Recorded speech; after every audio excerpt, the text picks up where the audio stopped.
Hi, anyone and everyone. This is Kim, the Humble Hermit from Come As You Are Oracle. I'm going to do a collective for today. Today is Sunday, May 18th, 2025.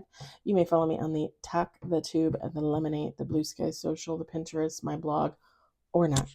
Totally up to you. Take what resonates, leave what doesn't. If it doesn't fit, don't make it fit. If some of it fits, we love that for you. Whatever does not, just leave it on the table for someone else. We don't want you taking on energy that wasn't meant for you. It's pretty simple. We're going to use the Twisted Oracle, Twin Flames Exposed. You can find this on Etsy. Is it still on there? I think it's still on there. Go and look. Do you like that? Go and look. It's not my problem. Go and look. Oh, we got 3 on the table. I just decided that I wanted to use the cards that could possibly give me the spiciest read. And this is it. This is the deck. Ooh. Hell no.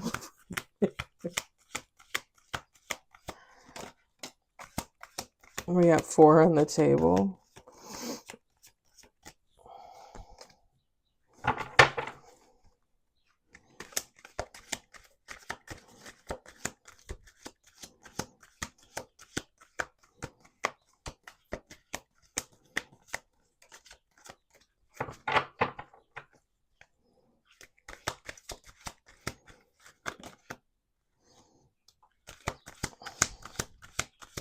Five on the table.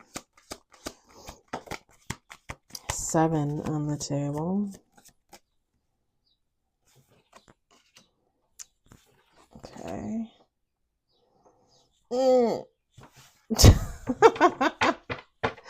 Okay, 2 more shuffles.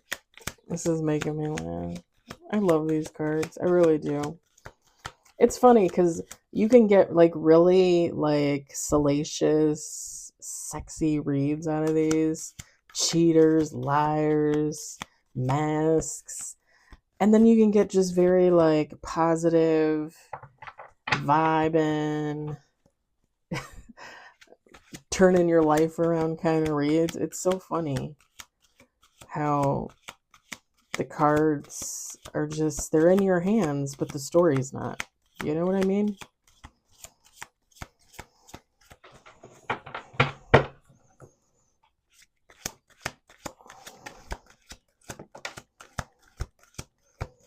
Okay, last shuffle. We got 8 on the table. I'll set those over there. Oh, I need bottom of the deck. Hello. Okay. So, we got debt, running, reconcile,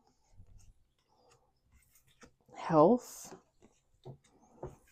praying, side hustle, fake busy, ghosted. Sorry. I feel like either way I hold it, like you can't see. And then bottom of the deck, we've got memories. Memories. Well, I'm hearing the song from On Golden Pond. I've never watched the whole movie. I've seen bits and pieces of it throughout my life, but there's that song. It's like the background music to On Golden Pond, and if you've ever heard it, you know what I'm talking about. But that's what I'm hearing. Feminine, masculine, take how it resonates. It doesn't matter. Someone is experiencing bad credit, unemployed, debt. This person has debt. They are running to reconcile to another person. This is somebody that the box on their head, they're blindly running to reconcile with someone. This is someone recognizing that they can't make it on their own. I literally just had an epiphany moment personally. I hope that is not the case. I hope he does not fall for that. I'm just saying. We're going to talk about this later. someone is blindly sorry, someone is blindly running to reconcile with someone because they realize they can't make it on their own, something along those lines. They don't have enough money to make it on their own. I mean, if somebody left another person thinking they were going to be okay and then they lost their job and now they're struggling to survive, I mean, I could see wanting to go back to another person hoping that, they take care of you or take care of me, whatever the case may be. But I'm kind of at the point in my life, and not that I want to jinx myself, not that I want this to happen, but I'd rather live in my car than like go to somebody else and be like, "Oh, I lost my job. I don't have any money. Can you take care of me?" Like, what is that? What is that? This person might be experiencing some health issues, or they see you like doing better health wise, or they see another person doing better health wise. Take how it resonates. This person might be praying, going to God, meditating, trying to rebuild their faith, trying to heal themselves. This is someone,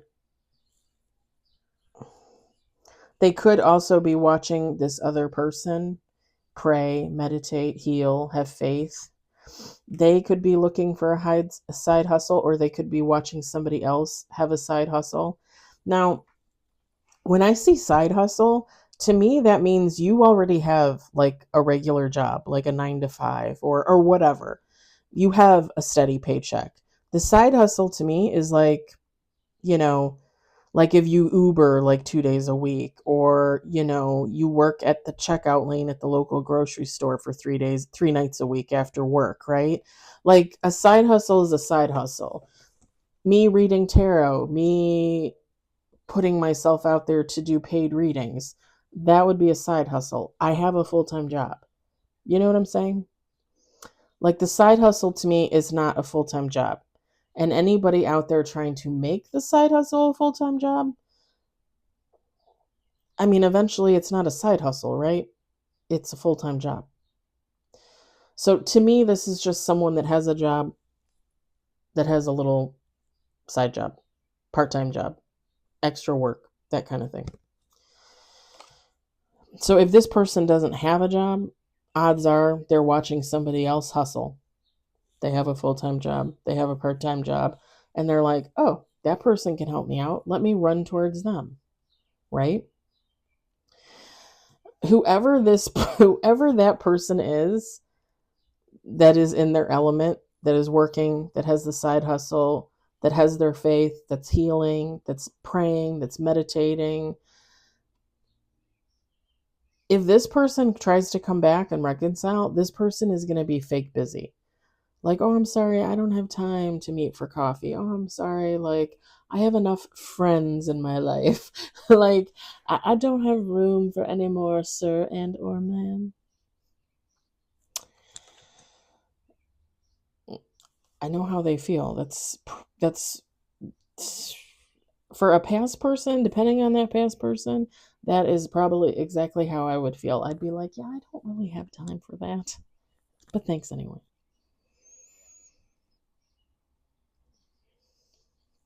Now, two things with the ghosted card. This person wants to run to reconcile, right? Which means that this is a person from somebody's past. It doesn't even necessarily need to be a lover, guys. It could be a friend, it could be a family member, it could be someone. Yeah, they have bad credit. Yeah, they're unemployed. Yeah, they're in debt. Yeah, they're blindly running towards somebody to reconcile. They literally could just be running towards someone to reconcile to siphon energy.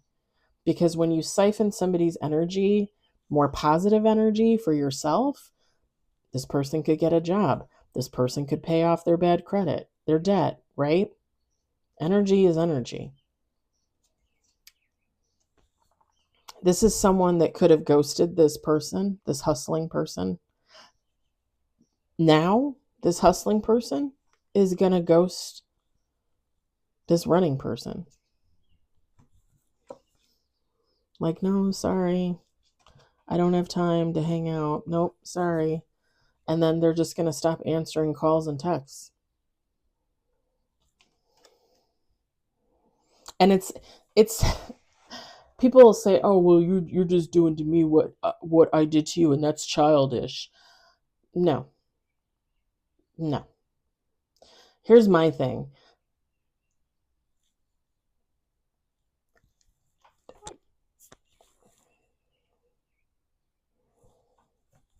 I love Millie and Otis. Here's my thing. There are people from my past, and I've told you guys this before. There are people from my past I don't want to have anything to do with. I wish them well. Sayonara. There are other people that I would talk to. How much of my time I would actually give to those people, I don't know. And a person from my past, either way, I don't feel any obligation to that person. So when I see the ghosted card, if I don't want to talk to someone, like if someone were to text me right now and I were to look at it and I'd be like, how many of you gotten a text from a friend and you read it and you're like, I'll get back to that later, I'm busy, right? Like I'm doing my own thing, I'm in my flow, like I'll figure that out later. How many of you have had that experience? We all have, many times. I don't consider that ghosting. I don't. I just don't. We make time for the people that make time for us. We make time for the people that we want in our lives. We make time for the people that we love. If they're no longer in my life, if I no longer technically love them, I don't have to make time for them at all. If I don't want to answer a text, I don't have to answer a text. To me, that's not being childish. That's just me living my own life. And vice versa. If I were to say, I think it's funny that people get offended, like, oh, I sent you a text, but you didn't answer it for 4 hours. I have a friend who I met through work. I've talked about her before. I don't think I've said her name, but she just left the warehouse to get a job with corporate, so now she's working from home. And I've had her phone number for probably a year and a half.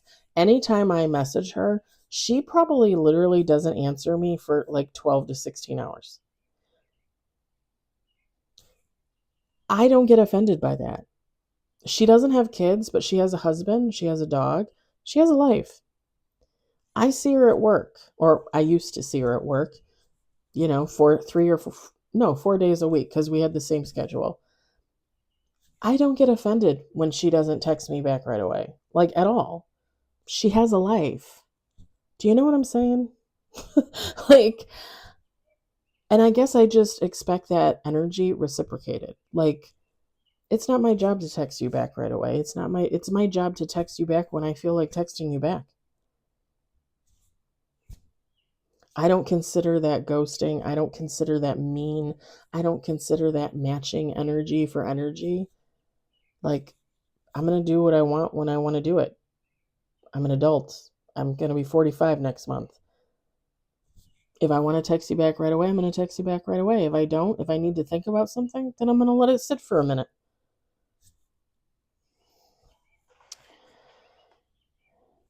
I just had to get that off my chest.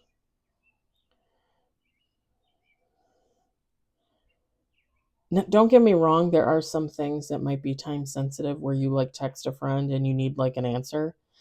I understand being frustrated with that. I get that. But to me, if you text somebody and you say, oh, tickets to the Phil Collins concert are on sale, like I want to buy us, each a seat, and you said you wanted to go, let me know within the next, hour and I'll buy the tickets. And they don't respond back after like 4 hours. Yeah, it's frustrating. Buy your one ticket and go yourself. And when they message you back 6 hours later saying, yeah, I want the ticket, say, sorry, I already bought my ticket. Like I guess you're not going. Or buy two tickets and take somebody else. I'm just saying. I understand the frustration, but again, people have lives. People are doing their own things. You can't really expect somebody to like be there to give you an answer right away or be there to cater to you. I've let go of friends because they absolutely thought that I should cater to them and then turned around and treated me like shit. Like my opinion doesn't matter. I don't exist. Yeah, fuck you. I haven't been friends with those people in over 2 years. I wish them the best, but I don't miss them. Not really. I don't miss the attitudes.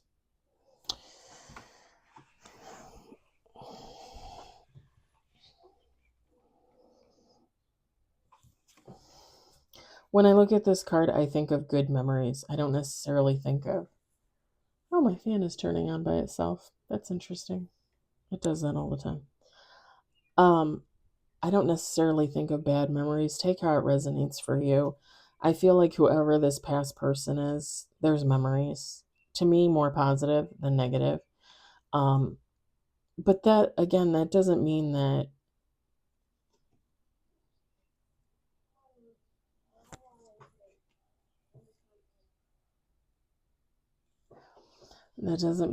you have to let somebody back into your life. That's completely and totally up to you. And this person being in the situation that they are and running blindly towards you for reconciliation, to me, that's somebody that I would not allow back into my life. I'm just going to say it like this: people should be self made. There should not be one person out there living off another person. And you can say, well, Kim, that's easy for you to say. Yeah, it is easy for me to say because I've taken care of myself my whole life. Even when I lived with my parents, I was paying their bills. When I was married to the ex-husband, I took care of him financially for 10 years and got very little in return. This bitch is self-made. And I've said before, like, people have literally told me, like, oh, you can't make it on your own. After you get your divorce, you should move in with your parents. You're never going to be able to take care of yourself.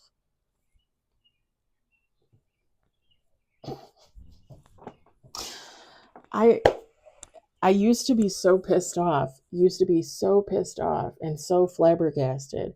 And now I just laugh. Now I just laugh because, and don't get me wrong, I'm not going to say, I've been unemployed. I've had bad credit. I've been in debt. I'm in debt right now. I have debt right now. But every day I pay my bills. I've told you guys before, when I need to work overtime, I work overtime. It's not a big deal for me. Like, I figure it out. I'm an adult, right? I know how to take care of myself. And I think it's hilarious that people pretty much my whole life have told me, like, you basically can't take care of yourself. When in reality, behind the scenes, I'm the one that was always taking care of someone else financially. It never fails to amaze me. And I've said before, like, when I get into my next relationship, would it be lovely to have somebody be able to take care of me financially? Absolutely, it would, because I've never had that. I haven't had that since I was a kid, right? I took care of my parents. I paid their bills. I got with the ex husband. I paid all his bills. I went into debt paying his bills. I went into debt taking care of him. I've bought 3 houses, 3 cars. Like, it would be nice for somebody to take care of me this time around. But at the same time, it's not at all something I would expect because I'm human, because I know other humans. And I've said before, the next person I get into a relationship with, they better be able to take care of themselves. I'm not I'm not a housemaid, I'm not a cook, I'm not a cleaner, I'm not a baby maker. I'm not here to serve you.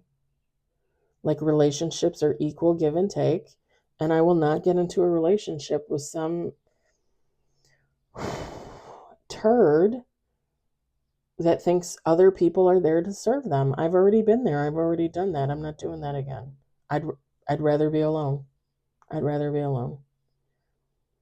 Because again, I can take care of myself, right? I would never let a person like this back into my life because no. And even if I talk to them, I'd be like, "So how's the job hunt going on? Oh, you live out of your car? Do you need a blanket?"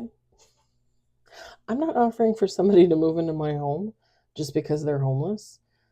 And that may sound really heartless to some people, but I guarantee you that nobody out there would offer me a home if I was living out of my car. I guarantee you nobody would. Well, maybe one person. My good friend Dulce. Maybe. I'd probably have to sleep in my car in her driveway. But, I don't think that's heartless. People uh, again, I'm in the 40s age bracket. I know people in their 50s and 60s that literally have almost nothing. People that are in debt up to their ears. People that don't have 401ks, people that don't even own their own home. They're still renting at the age of 60, renting a room out of a house at the age of 60. Grow the fuck up. Like I don't understand. And yeah, you could say, "Oh, Kim, life circumstances and all that." Okay, but let me tell you this, the one person that I know that rents a room out of a house and he's 60, he put himself there. He doesn't save any money renting that room. He spends his money on addictions, gambling. Do not even get me started. I play the lotto 3 times a week. That is $6 a week that I spend on lotto. I couldn't even tell you what he spends at the track or the off track betting or whatever. That's all he ever talks about. I go to work and there's like 4 or 5 guys. All they ever talk about is gambling. That is all they do is gamble.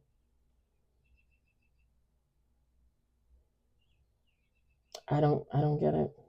One of them is really lucky. One of them wins a lot. I will give them that. But the other ones, like, I don't know what they're doing. And again, the one that rents the room out of a house, like, start saving your money, buddy. You're going to need it.